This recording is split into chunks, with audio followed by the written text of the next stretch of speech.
घने जंगलों में रहकर विकास की बांट जो रहे भोले भाले आदिवासी राजनीतिक पार्टियों के लिए वोट बैंक के जरिए के अलावा कुछ नहीं है। ऐसा हम नहीं कह रहे हैं। प्रदेश में हो रही घटनाएं इस बात का सबूत दे रही हैं। 90 विधानसभा सीटों वाली छत्तीसगढ़ विधानसभा में आदिवासी बाहुल्य 29 सीटें अहम फैक्टर साबित होती हैं। इसीलिए दोनों ही पार्टियां इन सीटों को अपने हाथ से नहीं जाने देना चाहती। मौजूदा समय में आदिवासियों पर हो रही घटनाओं को विपक्ष भुना रहा है। चुनावी साल में बीजेपी और अन्य विपक्षी दल आदिवासियों को साधने के लिए कांग्रेस को घेर रहे हैं। पूर्व सीएम रमन सिंह ने प्रेस कॉन्फ्रेंस कर सरकार पर कई आरोप लगाए। राष्ट्रपति के दत्तक पुत्र पंडो जाति के लोग पीढ़ियों से जो गरीबी में और खास तौर से विशेष पिछड़ी जाति के लोग, प्रिमिटिव ट्राइब्स के लोग हैं, उन्हें भी आरक्षण का लाभ नहीं मिल पा रहा था और आज इस संशोधन के बाद उन्हें भी इस बात का लाभ मिलेगा, आरक्षण का लाभ मिलेगा। आज तारीख तक अपराधी नहीं पकड़े गए। एराबोर की घटना के बाद यदि दूसरे राज्यों में होता तो कांग्रेस पूरे धरती को सिर पे उठा लेती। मणिपुर की घटना को सिर उठा लिया। आदिवासियों की सुरक्षा के नाम पर घिरी हुई कांग्रेस अपनी पोजीशन को और मजबूत बनाने के लिए आरोपों को खारिज करने में लगी हुई है। दुर्भाग्यजनक, आपत्तिजनक और अस्वीकार्य घटना है। कांग्रेस पार्टी उसकी कड़ी निंदा करती है, लेकिन उस घटना से मणिपुर को जोड़ा जाना छत्तीसगढ़ का अपमान है। उस अशांत मणिपुर से छत्तीसगढ़ की तुलना किया जाना भारतीय जनता पार्टी के अधोपतन की पराकाष्ठा है।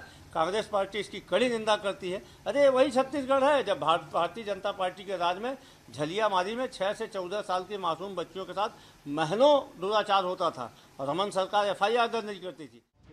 बात बीजेपी की करें तो सुकमा में 6 साल की बच्ची से रेप की घटना पर बीजेपी ने आनन फानन में एक जांच दल बनाया, जिसमें ज्यादातर आदिवासी विधायकों को रखा गया। तो वहीं पूर्व मुख्यमंत्री रमन सिंह से लेकर पूरी बीजेपी कांग्रेस को कटघरे में खड़ा कर आदिवासियों को साधने का काम कर रही है। बीते दिनों अमित शाह के दौरे के दौरान उनकी बस्तर के राजा कमल चंद्र भंजदेव से मुलाकात बीजेपी की आदिवासियों को साधने की एक रणनीति का हिस्सा माना जा रहा है। आदिवासियों को साधने में कांग्रेस भी पीछे नहीं है।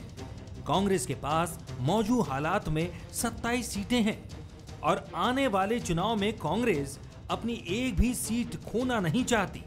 आदिवासियों पर पकड़ को मजबूत बनाए रखने के लिए कांग्रेस ने प्रदेश की कमान दीपक बैज को दी, तो मरकाम से जुड़ा हुआ धड़ा कमजोर ना हो जाए, इसीलिए उन्हें मंत्री पद थमा दिया।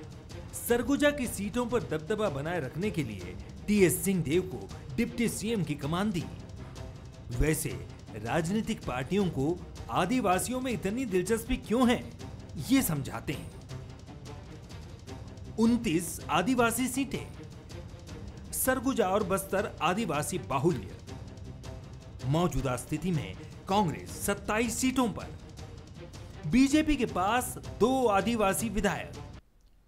तो जो कुछ भी हम देख रहे हैं पूर्व काल में ओम माथुर जी का स्टेटमेंट या पूर्व पीसीसी अध्यक्ष मरकाम जी का स्टेटमेंट या फिर अमित शाह जी जिस तरह से कंसंट्रेट हो रहे हैं या फिर कांग्रेस जिस तरह से वहां पर ध्यान दे रही है और बैज जी को पीसीसी अध्यक्ष बनाए हैं, तो पूरी कवायद कह सकते हैं कि एसटी जो सीटें हैं उनके महत्ता को ये दोनों राजनीतिक दल समझते हैं और इन्हें इम्प्लीमेंट करने का प्रयास कर रहे हैं ताकि उन्हें 23 में सफलता मिल सके। भोले भाले आदिवासियों पर राजनीतिक पार्टियां बाज की तरह नजरें गड़ाए रहती हैं कि कोई भी एक मौका मिले और हम आदिवासियों से अपनी करीबी दिखा सकें।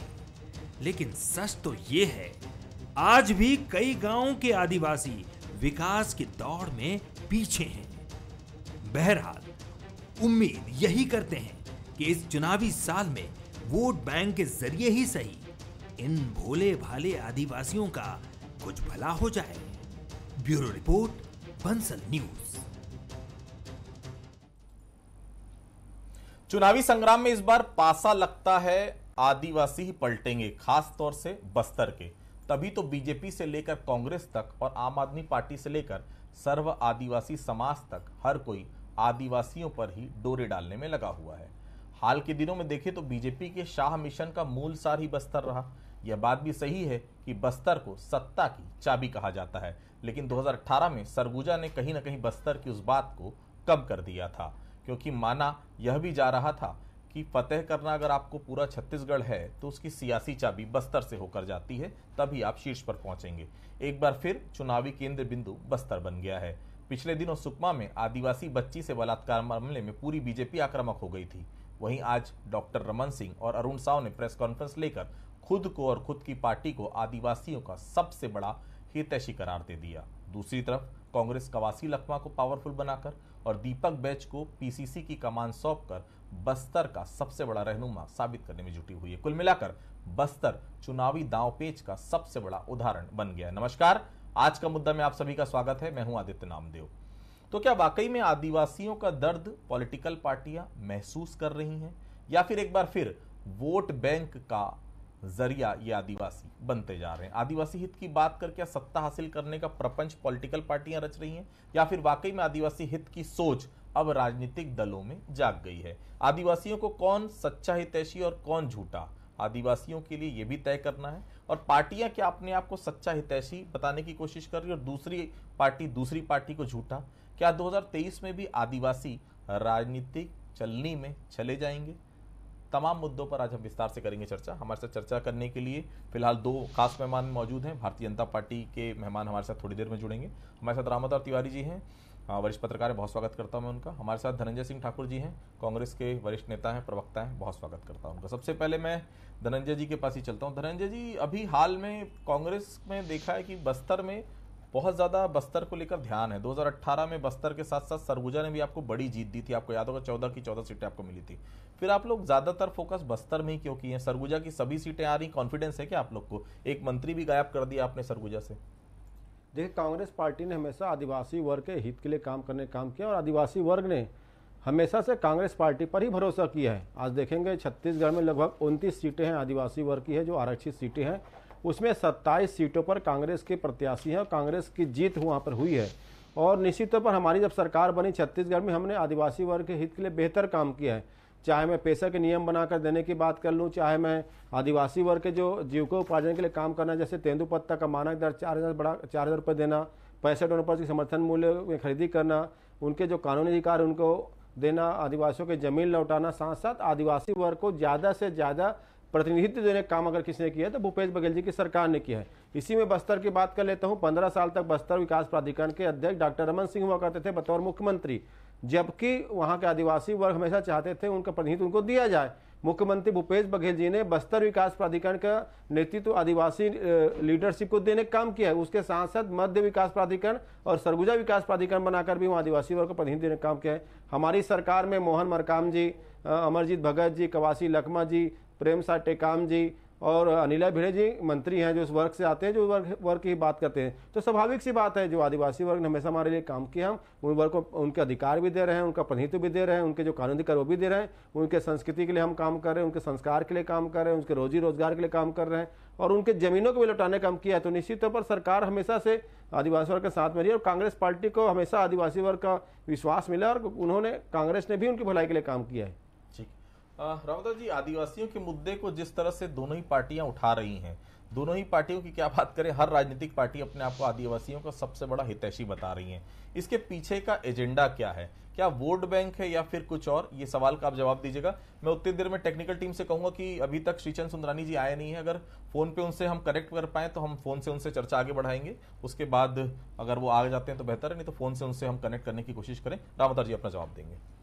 देखिए, आदिवासी के हित के रूप सभी पार्टियां बोलती हैं, क्योंकि एक भोले भाले आदिवासी हैं जो ज़्यादातर गरीब हैं, जिनको विकास की वास्तविक में ज़रूरत है। तो ये संदेश हर पार्टी देना चाहती है कि हम आदिवासियों के साथ हैं। पर आदिवासियों का इतिहास कांग्रेस के करीब रहते हैं। एक बड़ी चुनौती भाजपा के सामने बनी रहती है। पिछले बार जो सीट आई है विधानसभा की, चाहे लोकसभा की सीट, उसमें कांग्रेस को उससे फायदा हुआ है। तो कहीं ना कहीं बस्तर में पूरा ध्यान इस समय भाजपा लगा रही है। भाजपा इसलिए भी लगा रही है क्योंकि आदिवासी वोट जो मैनेज हो सकते हैं, ये एक बड़ी रहती है चुनौती। दूसरा, नक्सल प्रभावित क्षेत्र है, उन क्षेत्रों में कैसे अंदर घुसेंगे और कैसे लोगों को साथ ले जाएंगे वहां पर। इसलिए आदिवासी परिषद ईसाई एक मुद्दा हिंदुत्व का उठाया गया। इसके जरिए वो देश में संदेश देने की भी कोशिश होती है कि हम आदिवासियों के हित में फैसला लिए हैं, आदिवासियों के साथ हैं, आदिवासियों के लिए योजना लाई गई है। तो चाहे प्रधानमंत्री मोदी जी भी आए तो सुकमा में एक बड़ा कार्यक्रम देके उन्होंने आदिवासी योजना की राष्ट्रीय स्तर की लागू की। तो आदिवासी बड़ा वहां पर वर्ग जो है उसको प्रभावित करने से बड़ी संख्या में वोट जो है, चाहे उत्तर का हो चाहे दक्षिण का हो, वो एक ला सकते हैं, एक संभावना रहती। इसी संभावनाओं को खोजने के लिए वहां पर क्या क्या सामान्य वर्ग है, वो किस स्थिति में है, कैसे वोट दिला सकता है, आदिवासी को कैसे प्रभावित किया जा सकता है और वहां पर जीत कैसे हासिल हो सकती है। अन्य मैदानी क्षेत्र में जागरूक लोग हैं, जुझारू लोग हैं, समझ वाले लोग हैं। यहाँ के लोगों को मैनेज करने की अपेक्षा आदिवासी वोटों को, आदिवासी लोगों को रिझाया जा सकता है। तो ये रिझाने का प्रयास है, ये कोशिश है कि कैसे वहां पर एक परिवर्तन लाया जाए, कैसे वहां पर काबिज यथास्थिति रखा जाए। पिछले दिनों आपने देखा होगा, इसलिए कांग्रेस ने बस्तर के दो बड़े प्रमुख लोगों को, एक को मंत्री पद दिया, दूसरे को पीपीसीसी का अध्यक्ष बनाया। तो एक फोकस बस्तर का भी वही है। अमित शाह जी आए तो एक मात्र 18 लोगों से मिले, उसमें एक नए आदमी से मिले, वो भी बस्तर राजा के भंजदेव परिवार से उन्होंने मुलाकात की। पिछले बार वो सरगुजा इलाके के रामविचार नेताम से मिले, इस बार वो भंजदेव परिवार से मिले।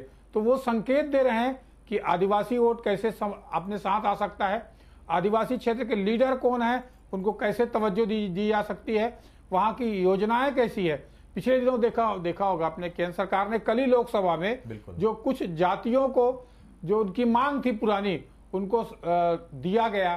तो हर पार्टियां कोशिश कर रही हैं कि योजनाओं के तरीके से, सरकार के जरिए से, संगठन के जरिए से और मैदानी स्तर पे हर तरीके से भाजपा हो या कांग्रेस हो, वोटों को, समीकरण को समझना चाहती है। वहां पे जो नेतृत्व है उसको तवज्जो देने की कोशिश कर रही है। अब आगे इसका रिजल्ट क्या होता है ये तो चुनाव बताएगा, और समीकरण क्या बैठते हैं, किसके खिलाफ आक्रोश है, सरकार के प्रति नाराजगी है या नहीं है, वहां के कार्यकर्ताओं को कितना लाभ पहुंच पाया, वनवासी इलाकों की योजनाएं जो बनाई गई है उन योजनाओं की धरातल स्थिति क्या है और कितने संतुष्ट हैं। ये चुनौती जो है सत्तारूढ़ दल कांग्रेस के सामने ज्यादा है भाजपा की अपेक्षा। भाजपा वहां शून्य पे है, शून्य से कुछ पाने की ताकत उनके पास बन सकती है। सुंदरी साहब फोन पर जुड़ गए मेरे साथ। सुंदरी साहब, आदिवासियों का इतनी ज्यादा याद क्यों आ रही है आप लोग को? चुनाव के समय अगर मैं बात करूं, पिछला 15 साल आपके पास था, 5 साल और मैं इसलिए गिन रहा हूं क्योंकि अभी भी सेंट्रल गवर्नमेंट की सरकार आपके पास रही है, आपकी शासन जाने के बाद भी। इन 20 सालों में आपने आदिवासियों के लिए ऐसे कोई 5 काम किए आप गिना दीजिए जो आपने केंद्र और राज्य सरकारों ने मिलकर किए हो। सुंदरानी साहब, देखिए, आदिवासियों के उत्थान के लिए लगातार काम कर रहे हैं। 2003 में भी हम बस्तर में और सरगुजा में बहुतायत सीटें हमने जीती थी। लगभग 2008 की भी यही स्थिति थी। 2013 और 2018 में जरूर विपरीत परिस्थितियां रही। रहा सवाल आदिवासियों के लिए काम करने का, चाहे वनवासी क्षेत्र में काम करने की बात है, और आदिवासियों के भरोसे की पार्टी भारतीय जनता पार्टी रही है हमेशा। निश्चित रूप से मैं ये कह सकता हूँ कि 5 काम नहीं, अनेकों काम किए। चरण पादुका से लेकर उनके तेंदुपत्ता का जो बोनस था, उनको अन्य सुविधाएं उसमें देने की बात, भले कांग्रेस 4000 रुपए देने की बात करती है, लेकिन अगर मूल्य देने की, तेंदुपत्ता तोड़कों को अगर देने की बात आई तो सबसे पहले भारतीय जनता पार्टी की सरकार ने शुद्ध ली। आदिवासी समाज के बीच में गहरी बैठ रही है भारतीय जनता पार्टी की, और केंद्र सरकार की योजनाओं का भी जो लाभ किसानों को मिलना चाहिए तो वो आदिवासी किसानों को भी पूरा मिलता है। अगर हम उज्ज्वला गैस कनेक्शन की बात करते हैं तो भी केंद्र सरकार की योजना का लाभ आदिवासी क्षेत्रों में मिल रहा है। हर घर में गैस सिलेंडर भी नहीं मिला। सुंदरी साहब, एक सवाल और था। आज रमन सिंह और अरुण साव ने प्रेस कॉन्फ्रेंस की, आप लोगों ने जो केंद्र में एक बिल लेकर आया, रामावतार जी ने उसका जिक्र भी किया, उसका पूरा श्रेय लेने की कोशिश की। दूसरी तरफ मुख्यमंत्री ने भी प्रेस विज्ञप्ति जारी करके प्रतिनिधिमंडल उन्हें मिला और ये भी कहा, उन्होंने आभार भी जताया। तो श्रेय लेने की इस कहानी ने आदिवासी हित की कल्पना हम कैसे कर सकते हैं? हर आदमी केवल श्रेय लेना चाह रहा है यहाँ पर, ऐसा क्यों ना सोचे कि आप लोग केवल इस विषय पर राजनीति कर रहे हैं? सुंदरानी साहब, नहीं, बिल्कुल श्रेय लेने की बात नहीं, राजनीति भी हम नहीं कर रहे हैं। हम तो निश्चित रूप से जो किया है उसका तो एहसास कराते रहेंगे, बताते रहेंगे। और चूंकि बस्तर और सरगुजा इस बार निश्चित रूप से भारतीय जनता पार्टी भारी बहुमत से, और कांग्रेस सरकार हिली हुई है, जो परिवर्तन कांग्रेस में दिख रहे हैं कहीं न कहीं वो उसी का परिणाम है, जो भारतीय जनता पार्टी का वहाँ बढ़ता प्रभाव।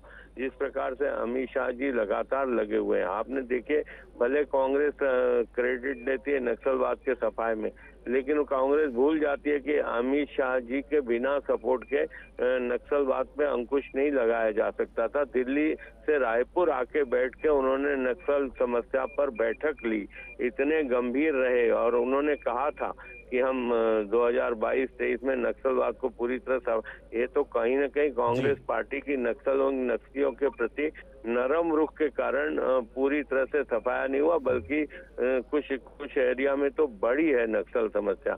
तो कहीं न कहीं कांग्रेस बैकफुट पे है, और निश्चित रूप से जो भारतीय जनता पार्टी का प्रयास है आदिवासी क्षेत्रों में, जो मजबूती के साथ डी पुरंदेश्वरी जी के बाद माथुर जी ने भी वहीं पे अभियान लगाया, और लगातार अमित शाह जी भी आ रहे हैं, तो बस्तर और सरगुजा के प्रमुख लोगों से बैठ के रणनीति बना रहे हैं, और निश्चित रूप से हम इस रणनीति में कामयाब होंगे।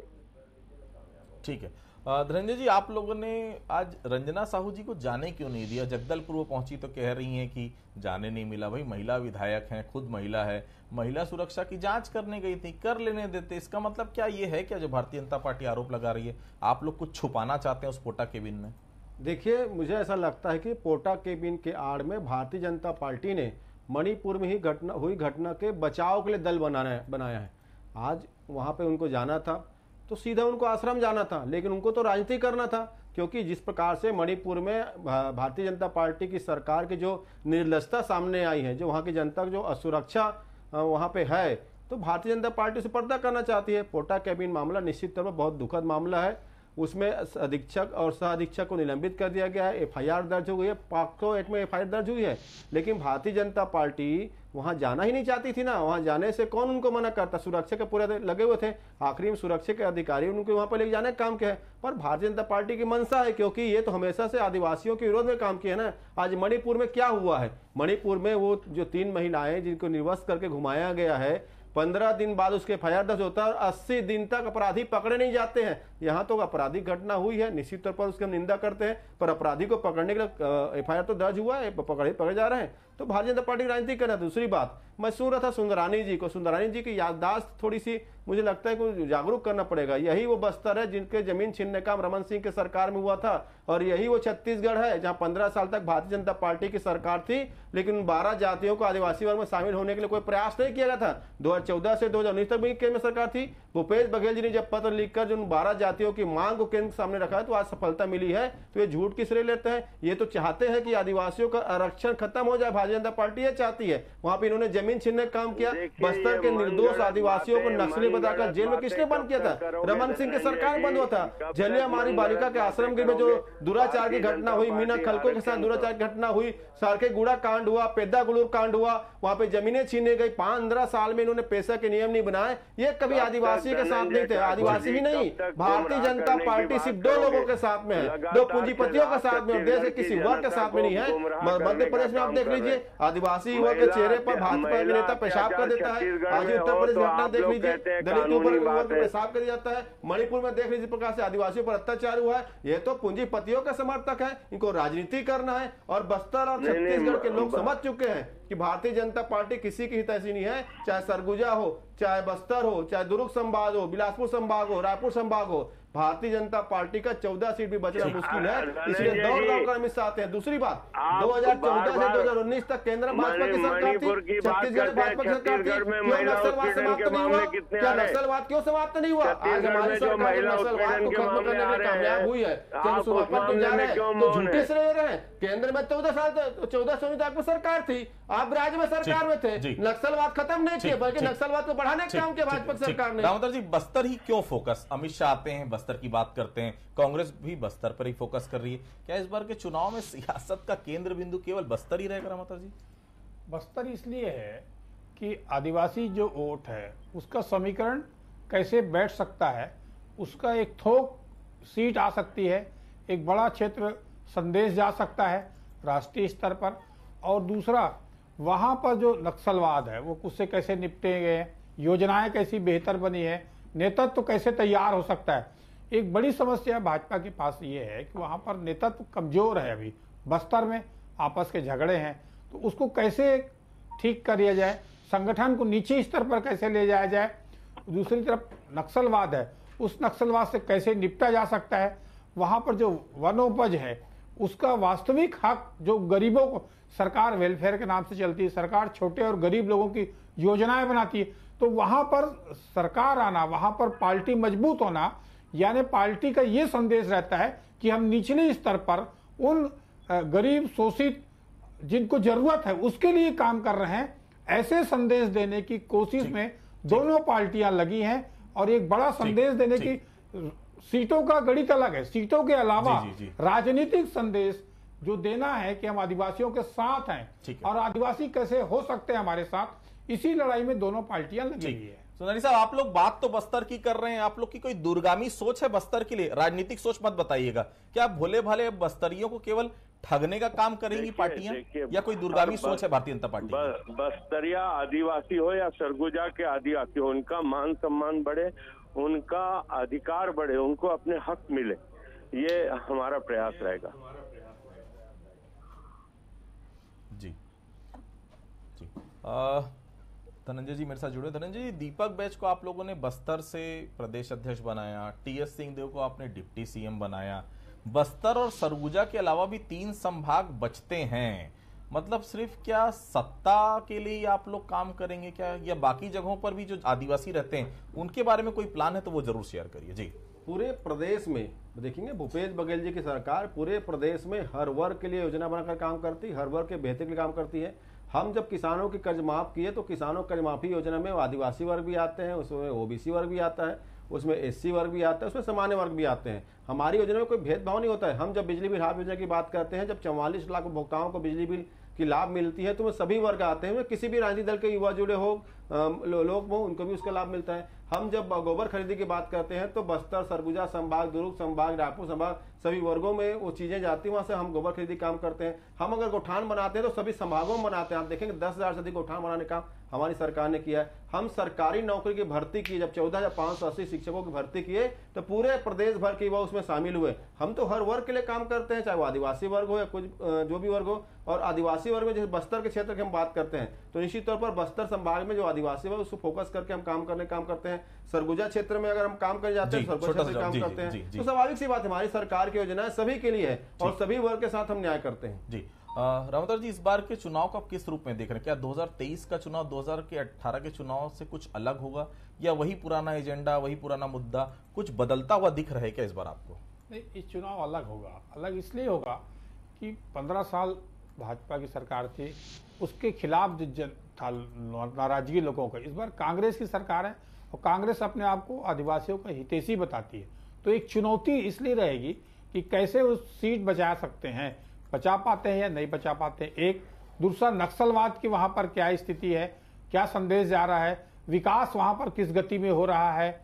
दूसरी बात, जो वनोपज के बड़े बड़े दावे किए जाते हैं कि हमने रेट बढ़ा दिया, वो वनोपज का लाभ अगर जनता को मिला है, सरकारी योजनाओं का लाभ मिला है, तो क्या उसको कांग्रेस के साथ आए या नहीं आए।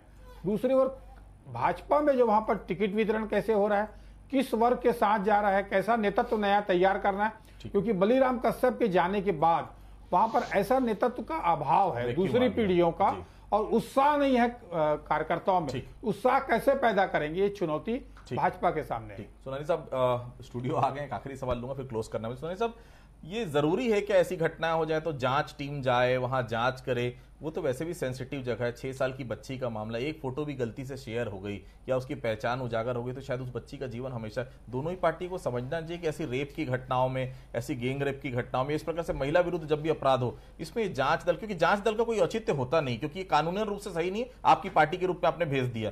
क्या ऐसा होना चाहिए, करना चाहिए सब? आदित्य जी, निश्चित रूप से पर्दा होना चाहिए, मैं इस बात का व्यक्तिगत रूप से समर्थन करता हूं, लेकिन जहां तक जांच की बात है, जांच क्यों नहीं होनी चाहिए? तो रंजना साहू क्या जांच करेगी? मैं पुलिस जांच करेगी? जी, घटना देखिए क्या है, कहीं पे भी बच्चियों का उत्पीड़न की बात हो, महिलाओं के उत्पीड़न की बात हो, ये बार बार मणिपुर की बात कह रहे थे धनंजय ठाकुर जी। मणिपुर कितना मणिपुर, छत्तीसगढ़ में महिला उत्पीड़न की जो इतनी घटनाएं हुई है, क्या उस वक्त कांग्रेस पार्टी उस पर छत्तीसगढ़ में मणिपुर कहा महिला को निवस्त्र घुमाया गया? बता दीजिए, एक घटना बताइए। अरे यहाँ तो बताइए ना, कर रहे हैं नौजवान। अरे नहीं, फालतू बात ना करें, नरेंद्र मोदी जी की तरफ बात ना करें। बताइए कहाँ महिला को हटाया गया है? मणिपुर में जो हुआ है सरकार की कायरता का सरकार की कायरता का परिणाम है। सोनाली साहब जी, मध्य प्रदेश में धनंजय जी, धनंजय जी, हाँ? तो देखिए आदिवासियों के दोनों ही पार्टी हितैषी बनने की कोशिश कर रही है। 2023 में आदिवासी किसके साथ होगा हम सबकी नजर होगी, लेकिन बहुत साफ है बस्तर पर फोकस दोनों ही पार्टियों का, दोनों ही पॉलिटिकल पार्टियों का लगातार बढ़ रहा है। आप सभी हमारे से जुड़े, आप सब लोगों को बहुत बहुत धन्यवाद। आज के मुद्दे फिलहाल इतना ही, बाकी खबरों के लिए आप बने रहिए बंसल न्यूज के साथ। नमस्कार।